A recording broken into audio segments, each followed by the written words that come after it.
What's up, guys? Jesse Wright here, and in today's video, we're going to talk about types of rental property that you should absolutely not buy.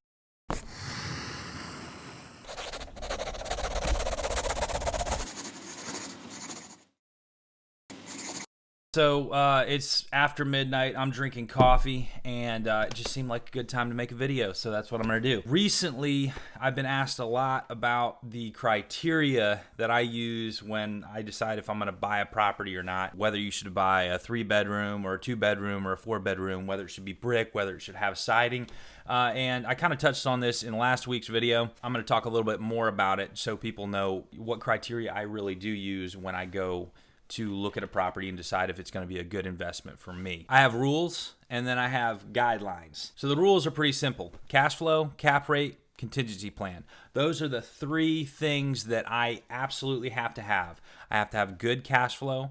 I have to hit my specific number that I'm looking for as far as cap rate goes, and I need to make sure that if something goes horribly wrong, I have a contingency plan. I absolutely have to be able to sell this property for the amount of money that I'm going to put into it. All of these things force me to find properties that are incredibly undervalued. They help me find amazing deals, so I stick to them as much as I possibly can. So far, so good.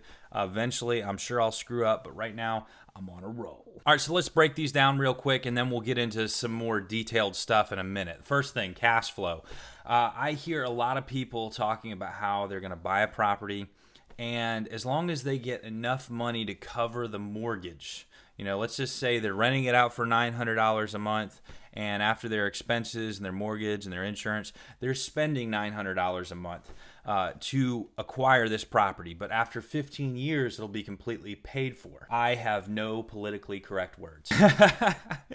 It's crazy. You don't want to do that. You want to make sure that you're cash flowing and cash flowing well. If you're going to buy a property, things go wrong. They always go wrong. Something comes up and you need to be able to have enough cushion in there that you're still going to be making money. You're still going to be profiting even when the roof fails. Even when you find out you have termites and you've never had termites. Even when the tenant floods your entire downstairs, you're still making money. You cannot do that if it costs you $900 a month for a house and you're renting it for $900 a month. So the next thing is cap rate. Quick rule of thumb, if you're rehabbing the house yourself, shoot for 40% rate of return. Shoot for a 40 cap.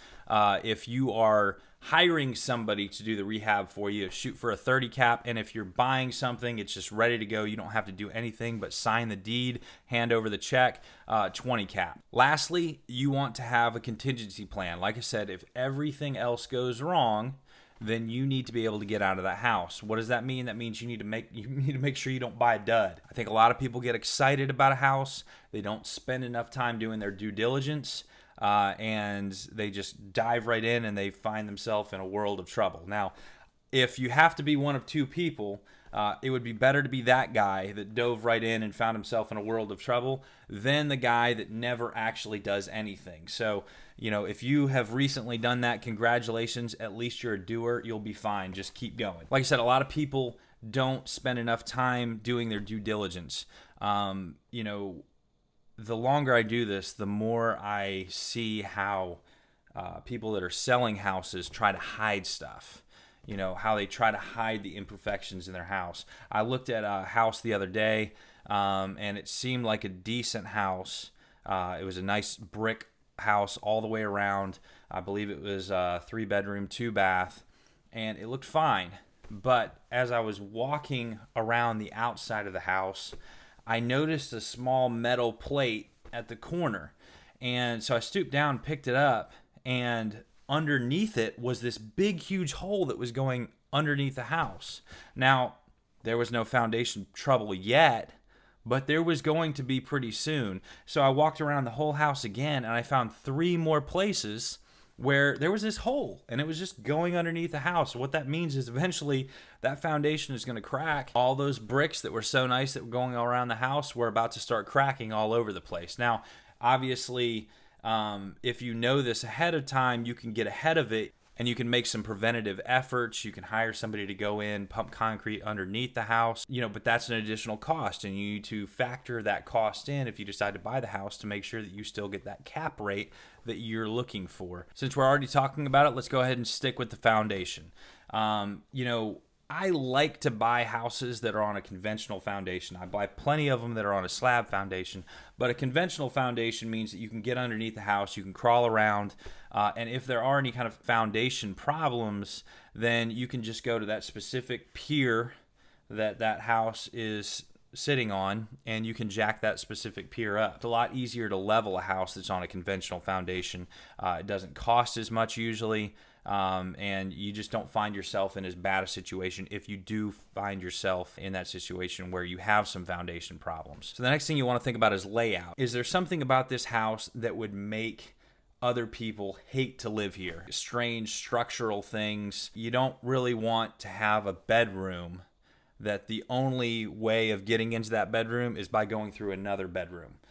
People don't really like other people just walking in and out of their bedroom over and over again throughout the course of the day just so they can get access to another bedroom. So you should just keep things like that in mind. Walk around the house, spend some time in the house, and think about, how hard is it going to be to rent the house? And if you do get a renter in the house, how long is it going to take for them to hate the house? If they're ever going to get to that point where they hate living there, unless you can fix that problem, you probably shouldn't buy it. I stayed in a house once.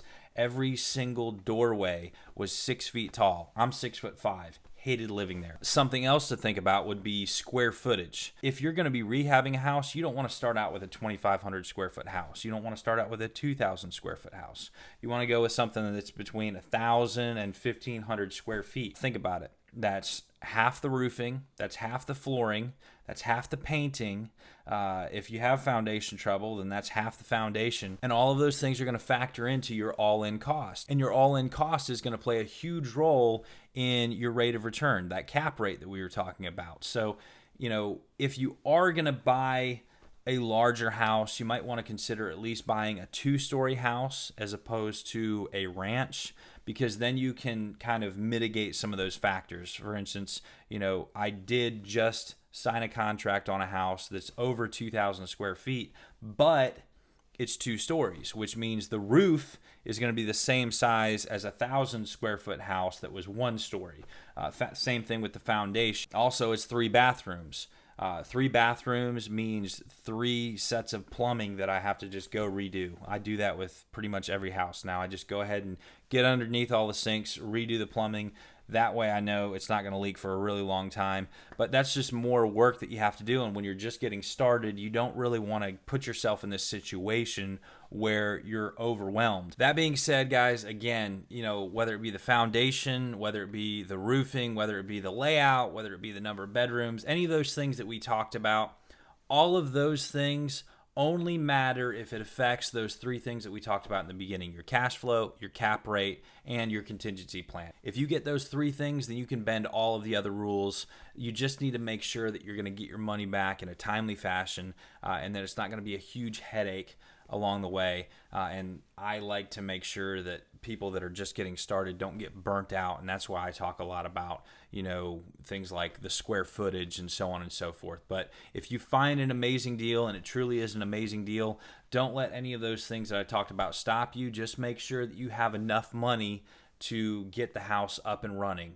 Be sure to count the cost. That's all I have for you in this video, guys. If you liked it, please subscribe, hit the notification bell, join the Facebook group. I posted a link in the description, and I will see you guys in the next one.